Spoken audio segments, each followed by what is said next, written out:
예수께서 가라사대 여자여 내 말을 믿으라. 이 산에서도 말고 예루살렘에서도 말고 너희가 아버지께 예배할 때가 이르리라. 너희는 알지 못하는 것을 예배하고 우리는 아는 것을 예배하노니 이는 구원이 유대인에게서 남이니라. 아버지께 참으로 예배하는 자들은 신령과 진정으로 예배할 때가 오나니 곧 이때라. 아버지께서는 이렇게 자기에게 예배하는 자들을 찾으시느니라. 하나님은 영이시니 예배하는 자가 신령과 진정으로 예배할지니라. 아멘.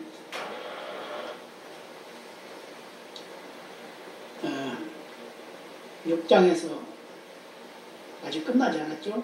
6장 좀 계속 진행되는 가운데 있는데 하나님의 존재에 대해서 한번 생각해 보도록 하겠습니다. 자, 하나님 어떻게 존재할까? 첫 번째, 같이 봅니다. 하나님은 영이십니다. 영으로 존재한다. 그 말이죠. 두 번째, 하나님은 인격적이신 분입니다. 인격적. 인격이라는 건 뭐죠?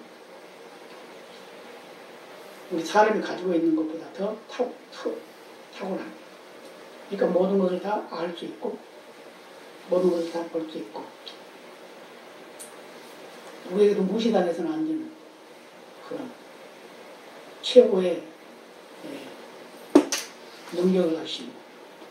그래서 세 번째, 하나님은 무한하신 분이십니다. 무한이라고 했죠. 한이 없다. 이런 하나님을 영적 예배로 만날 수 있습니다. 그냥 우리 눈으로 보이지 않는 거죠. 왜? 영이시기 때문에. 그럼에도 불구하고 인격적이기 때문에 우리의 말을 잘 들으시고 우리의 모습을 바라보시고 우리와 함께 동조하시고 우리를 가르치시기도 하지만 또 우리에게 말씀하시기도 하고 그 다음에 모든 것을 다 알고 계시기 때문에 한이 없으신 분이기 때문에 누구도 그를 비길 사는 없다. 그런 하나님을 우리는 예배한다. 그 말이죠. 자, 우리 함께 마음을 열어보겠습니다. 같이 봅니다. 하나님은 계시는가? 계신다면 어떻게 존재하시는가 하는 것은 누구나 궁금하게 생각하는 문제입니다. 그러나 하나님은 인간의 육신의 눈이나 세상의 눈으로 볼 수 있는 분이 아니라 하나님이 주시는 믿음의 눈으로만 볼 수 있습니다. 믿음의 눈이라 그랬어요. 왜요? 영이시기 때문에. 믿음의 눈. 우리가 경외해야 되고 경배해야 되고 우리를 통해서 영광을 받으셔야 마땅하신 분이기 때문에 눈으로 보이지 않는다. 영이시기 때문에 보이지 않는다. 인간의 육신의 눈으로 보이지 않는다. 그걸 말씀하고 있어요. 지구가 자전을 하고 공전을 하죠. 근데 그게 사실은 아무도 안 보여요. 지구가 지금 이 크기에서 좀 더 커도 안 되고 더 작아도 안 된대요. 이게 크게 맞질 않는다는 거예요. 그러니까 하나님은 우리 사람이 살기에 또 식물이 살기에 동물이 살기에 적당하게 만들어놨다는 거죠. 그래서 자전거 공전하는 것도 굉장히 빠르게 돌아가는 건데 그것을 느끼지 못하는 거예요. 아무도. 우리가 수평선을 바라보죠. 그러면 평평한 것 같아지만 사실은 둥글다. 그래서 지구가 둥글다는 것을 발견하기 전까지는 다 사각인 줄 알았대요. 사각인 줄. 그래서 배를 타고 가다가 거기서 끝에 가면 떨어져 죽는다. 이런 생각을 했다고 해요. 그런데 이제 많은 탐험가들이 탐험함으로 해서 지구는 둥글구나 하는 걸 알게 됐다는 거예요. 지구 전체 둘레는 한 4만 킬로 정도 되죠. 4만 킬로. 그래서 이 번개가 지구 7바퀴 반 돈다고 그러죠. 그 빛의 속도를 말하는 거죠. 근데 그게 얼마예요? 7바퀴 반이면 30만 킬로미터잖아요. 이렇게 모든 그 자연의 위치가 돌아가는 이런 모든 것들이 다 하나님의 창조의 원리를 따라서 돌아가고 있고 행해지고 있다는 거죠. 그래서 우리는 눈으로 볼 수 없어요. 보이지질 않아. 하나님이. 그런 하나님이 모든 것을 관리하고 계획하는 말씀을 주고 있습니다. 그런데 성경은 하나님의 존재에 대해서 분명하게 말하고 있습니다. 하나님이 어떤 분이신지 여러 가지 말씀해 주고 있습니다. 그러므로 우리는 계시된 성경을 통해서만 하나님의 존재를 알 수 있고 하나님이 어떤 분인지 알 수 있습니다. 뭘로 말할 수가 있어요? 아니, 말씀으로 말할 수 있다는 거죠. 말씀이 있기 전에도 하나님을 알 수 있었지만 말씀이 시작된 건 언제예요? 창조 때부터. 그러니까 이 창조에 대해서 여러 가지 말들이 많이 있어요. 자, 창조와 창세라는 말이 있죠. 창세는 시간적인 걸 말하고 있는 거고, 창조는 그 행위를 말하는 거예요. 행위. 공간적인 것을 의미하기도 하죠. 그래서 창세와 창조. 그런데 우리가 구원받은 것은 하나님의 창세 전에 우리를 예정하셨다고 그랬죠. 선택하셨다고 그랬죠. 근데 그것 때문에 이제 말이 많아요. 그러니까 이제 각자 믿음에 따라서 믿는 대로 되긴 되겠지만, 중요한 건 우리가 나를 창세 전에 하나님이 선택했다. 그럼 나는 생기기도 전이잖아요. 그리고 만물이 생기기도 전이잖아요. 그죠? 그러니까 의심스럽지. 아니, 하나님 어떻게 나를 이렇게 선택했을까? 근데 그게 신비라는 거예요. 그게 신비. 그게 하나님만 아실 수 있다는 거예요. 그래서 그분은 만물을 창조하셨고 만물을 다스리시고 계시고 앞으로도 다스리고 계실 것이다. 예, 그래서 그분을 예배하는 것은 우리 성도들이 당연히 해야 될 것이다. 그래서 오늘 본문에서 예수님과 사마리아 여인과의 대화를 통해서 하나님이 어떤 분인지 말씀해주고 있습니다. 글쎄요. 하나님은 영이시며 인격적이시며 무한하신 분이십니다. 우리가 이런 하나님을 신뢰하고 믿고 있으며 이런 하나님이 우리의 아버지이시고 우리의 생명의 주가 되심을 믿으시기 바랍니다. 좀 믿으시죠? 사마리아 여인, 예수님께서 제자들과 같이 전도하러 다니다가 사마리아에 이르렀어요. 그러니까 이제 모든 제자들은 이제 동네에 가서 전도를 하러 갔는지 먹을 것을 사러 갔는지 하여튼 동네로 흩어졌어요. 근데 예수님은 소가성 우물가에서 여인을 만나요. 여인 만났는데 여인을 만나서 그 여인에게 물을 좀 달라 그랬어요. 그러니까 어떻게 물을 줄 수 있습니까? 우물도 깊고 물을 깊기도 힘듭니다. 이렇게 말하죠. 그러니까 예수님이 뭐라고 그래요? 너에게 물을 달라고 하신 이가 누군지를 알았다면 네가 그에게 물을 달라고 했을 것이다. 그러면 그가 너에게 물을 줬을 때 생수다, 생수. 근데 그게 뭘 말하고 있냐? 실제적인 물을 말하는 게 아니라 성령을 말하고 있어요. 성령의 역사를 말하고 있어요. 그래서 오늘 본문에 나온 거, 너희들은 알지 못하는 걸 예배하지만 우리는 아는 것을 예배한다. 안다는 게 아주 중요하죠. 그래서 우리는 하나님을 예배하는 것이 뭐냐? 하나님을 알고 있다는 거죠. 사마리아 그 땅의 그 민족들은 하나님이 누군지도 확실히 알지 못해요. 그런데 예배한다고 예배를 해요. 어디서? 산에서. 그러니까 그 여인이 물어보죠. 우리는 산에서 예배를 하는데 유대인들은 예루살렘에서 예배한다고 그랬는데 그때가 언제입니까? 이렇게 물어보죠. 그러니까 산에서도 말고 어느 때인가 예배할 때가 온다. 오늘 말씀이 그 말씀이죠. 그 말씀이 바로 예배할 때가 온다. 예배할 때가 오는데 그 예배는 바로 신령과 진정으로 예배하는 것이다.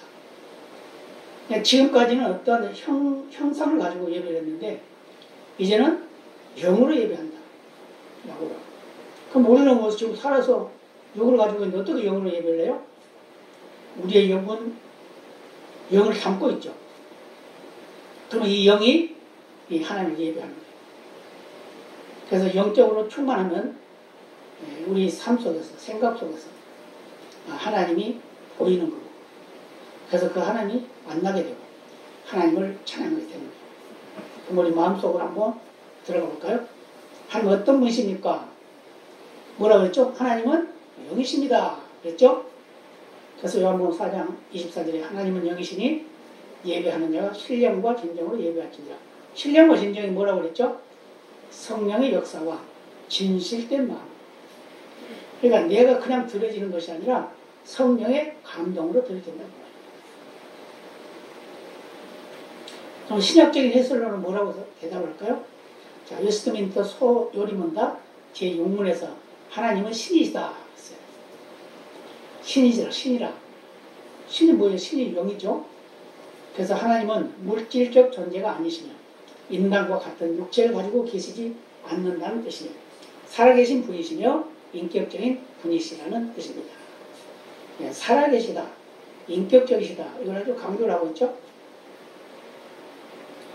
이렇게 하나님은 우리 인간과 어떤 면에서 비슷한 것 같은데 사실은 우리 인간을 다 초월하고 계신 분이다. 자, 우리는 육신의 눈으로는 그분을 볼 수 없고 영으로 하나님을 만날 수 있습니다. 그래서 야고보 사도는 온갖 좋은 은사와 온전한 선물이 다 위로부터 빛들의 아버지께로부터 내려오나니 그는 변함도 없으시고 회전하는 그림자도 없으시니라고 하셨습니다. 그렇습니다. 그분은 우리 인간과는 비교할 수 없는 무한하신 분이십니다. 무한, 한이 없다고 말이죠.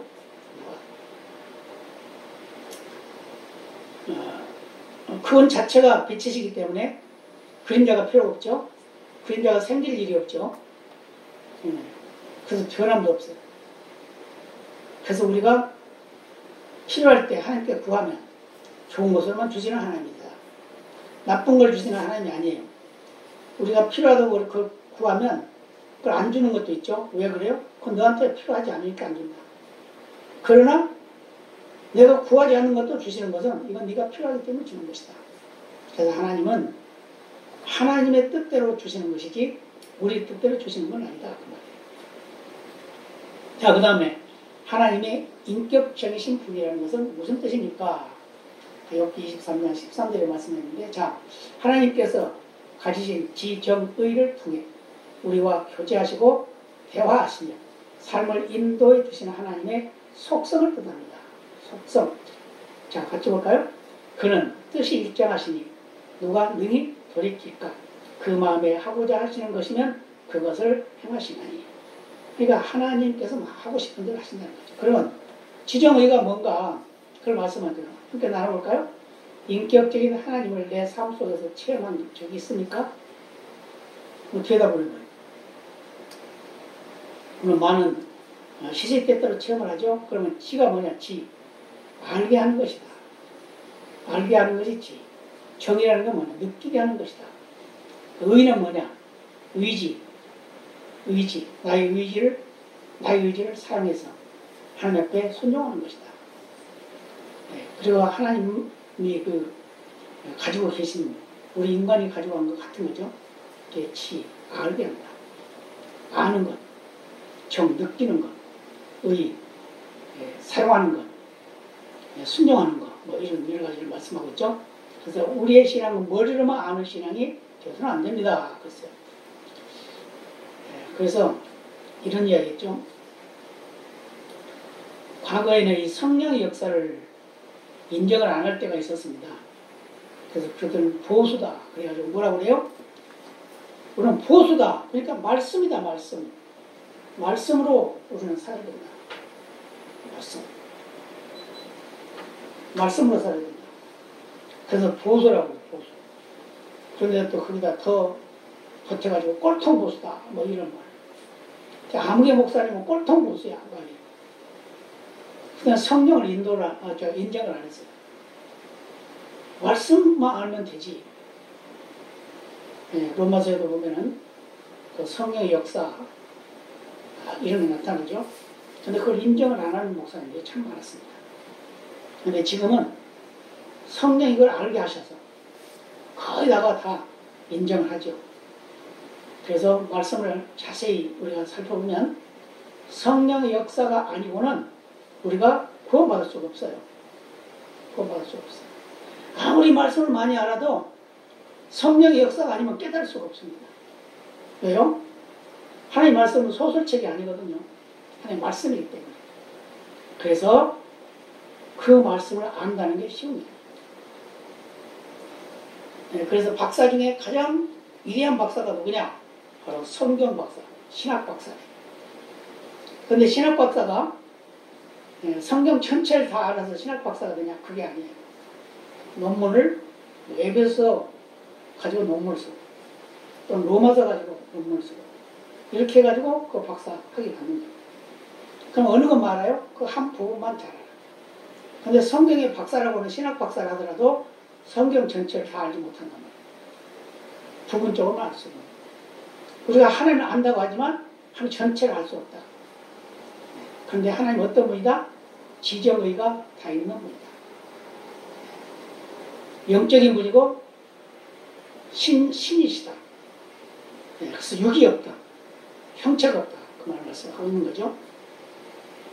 그래서 우리는 인격적인 신앙이어야 합니다. 그래서 사도 바울은 사람이 마음으로 믿어 의에 이르고 입으로 신하여 구원에 이르느니라 하고 있습니다. 그러므로 우리가 마음의 소원을 따라 고백한 것, 영원한 영생의 은혜를 누리게 됨을 믿으시기 바랍니다. 마음으로 믿어. 전도를 하면 그런 분들 있죠. 나 하나님 믿어. 너 어떻게 믿어? 하나님 있는 것도 알아. 그죠?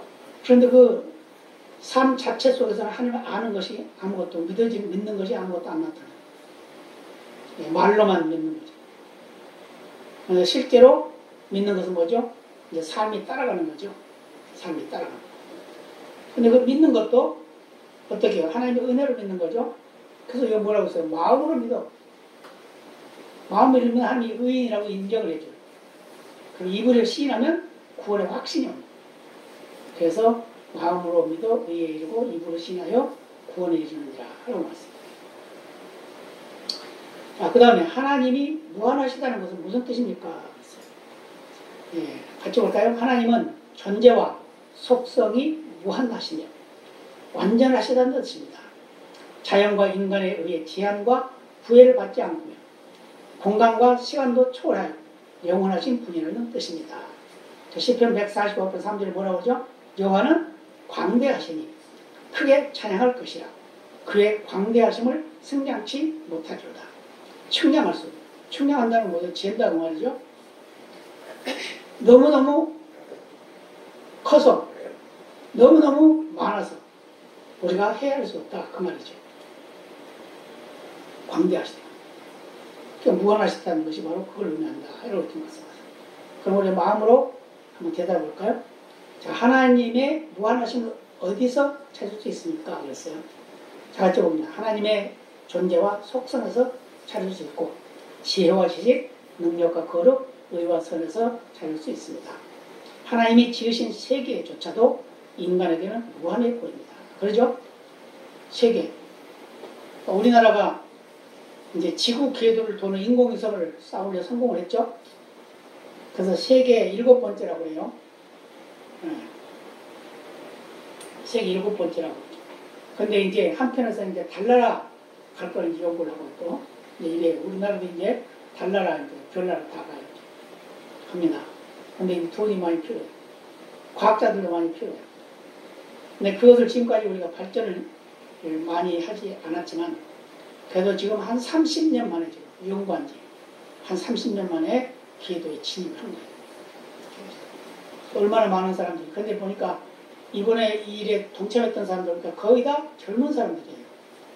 젊은 사람. 젊은 사람들이 그걸 연구를 하고.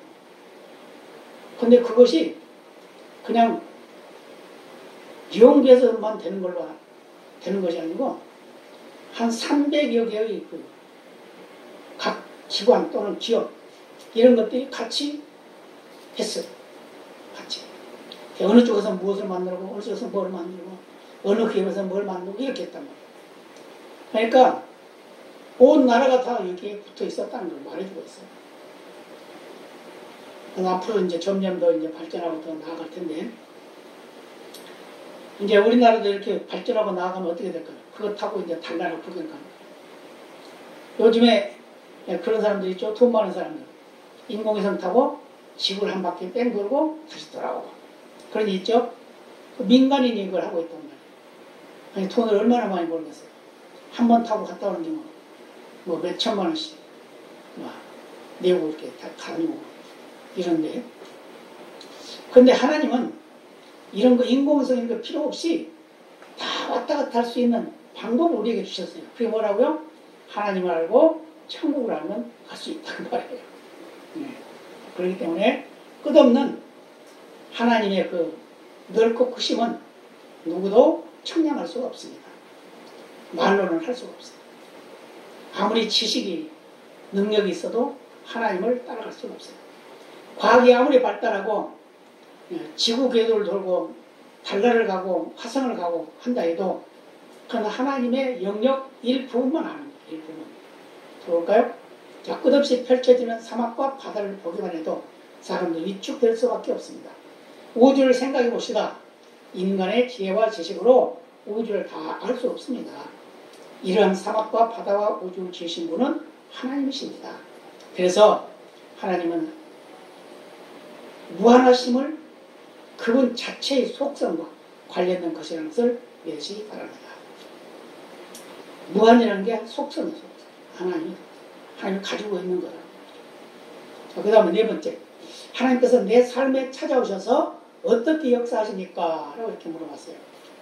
자, 첫째, 장소적으로는 10년, 마음에 오시고, 가정에 오시고, 직장에 오시고, 교회에 오시고, 세상 속에 오신다. 그래서 모든 영역에서 역사하신다. 그러니까 하나님은 내가 화장실에 숨어 있다고 해서 안 보는 게 아니라는 거죠. 네. 내가 어디 놀러 갔다 해서 안 보인다는 거, 안 보이는 게 아니라는 거죠. 자, 요나 어떻게 해요?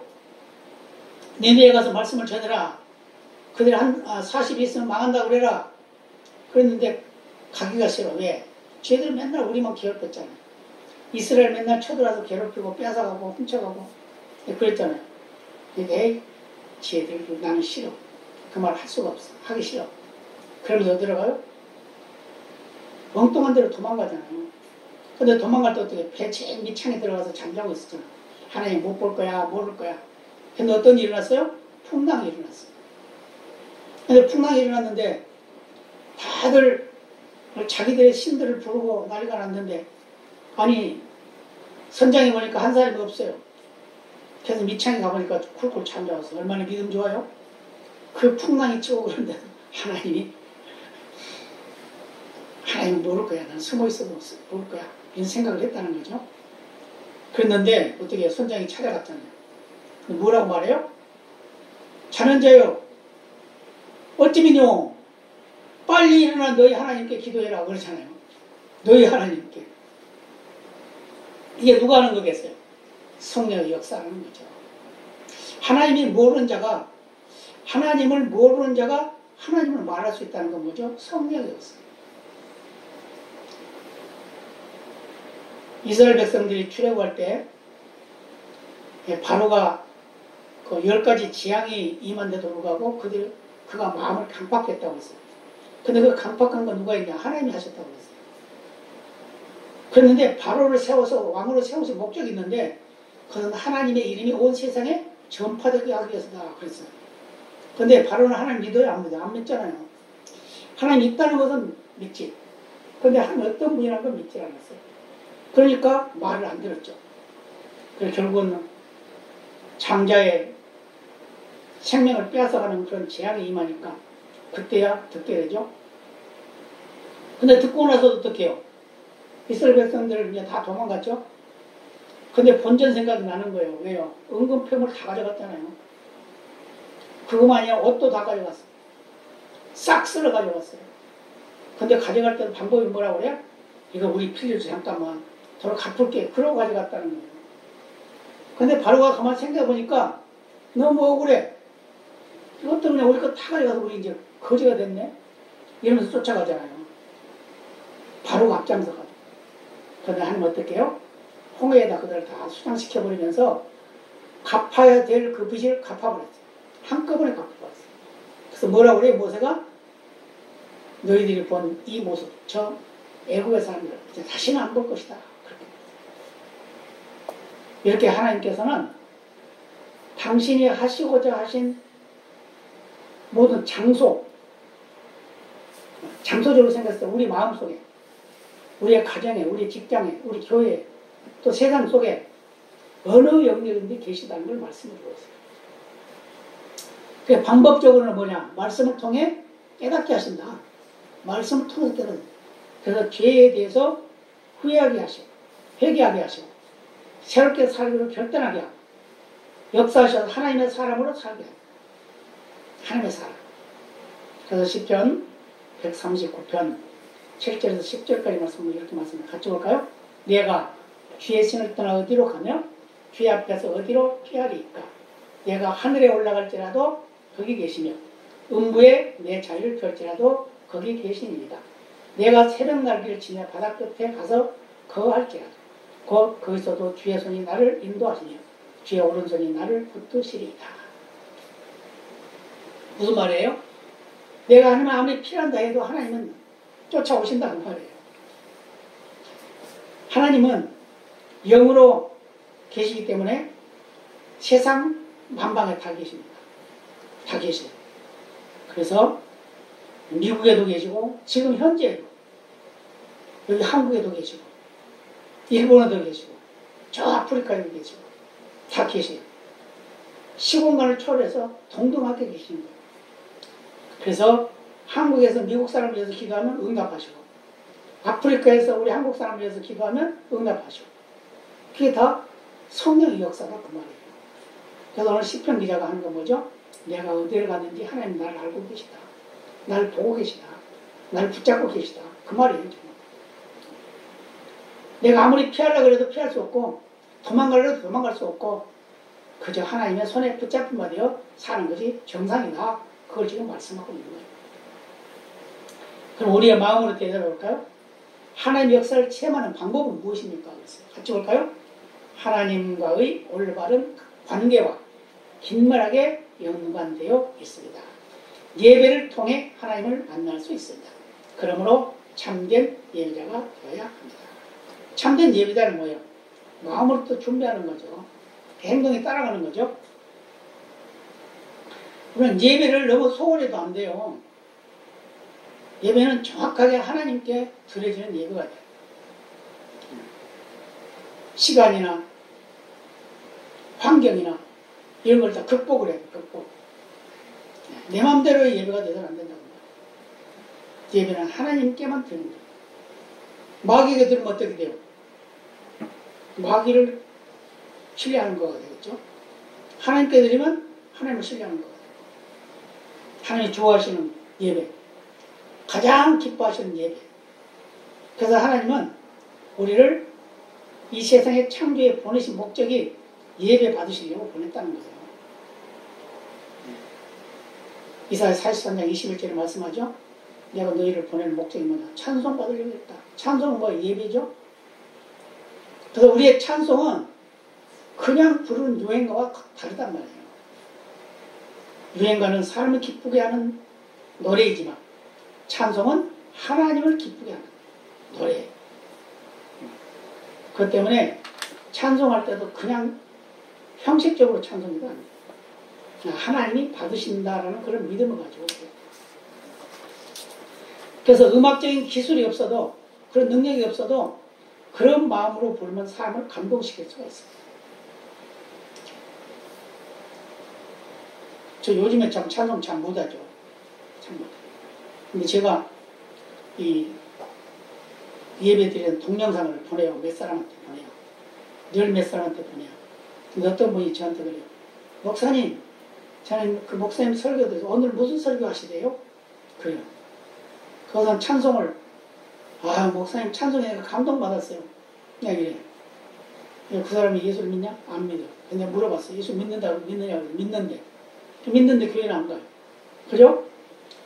근데 믿는데. 근데 교회 가야 그게 진짜 믿는 거죠. 따라가는 거죠. 그래서 그런 정성이 들어가요. 정성.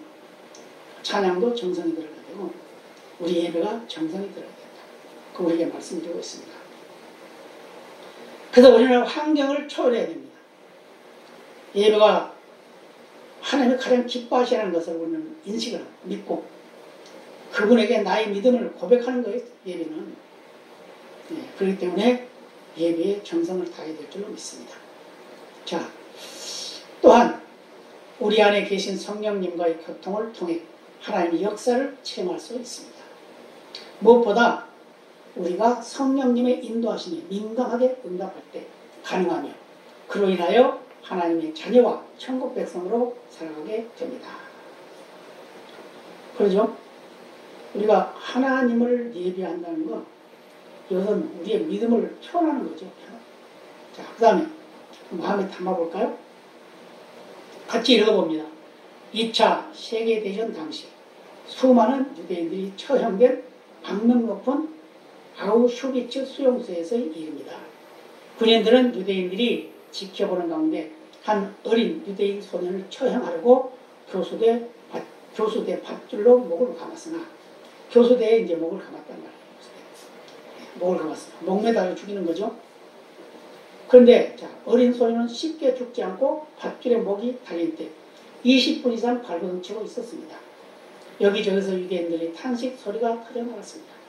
그곳에 있던 엘리의 비제는 생각하기에 도대체 하나님 어디 계시는가 라고 이렇게 의문을 가졌어요. 그러면서 하나님 우리를 버리셨고 떠나셨단 말이냐 이렇게 했어요. 그때 그의 마음속에서 들려오는 음성이 있었습니다. 나 여호와 너희 하나님은 바로 지금 여기에 있다. 나는 저 교수대에 매달린 저 소년과 함께 매달려 있고 저 소년과 함께 아파하고 고통당하고 있다. 이렇게 하나님이 그의 음성을 들려준 거예요. 그러더니 비제는 이때의 감동을 평생 가슴에 품고 고난의 터널을 통과할 수 있었습니다. 하나님은 택한 백성의 고난의 현장에 함께 하시면서 그들의 당하는 고통과 눈물과 아픔과 탄식을 보시고 들으시고 아시니 또한 오셔서 건지시고 푸른 초장과 쉴만한 물가로 인도해 주십니다. 지금도 하나님은 우리와 함께 계시고 우리를 들으시고 우리의 모든 어려움과 고통을 함께 하시는 분심을 믿으시기 바랍니다. 아멘. 기도하시겠습니다. 아버지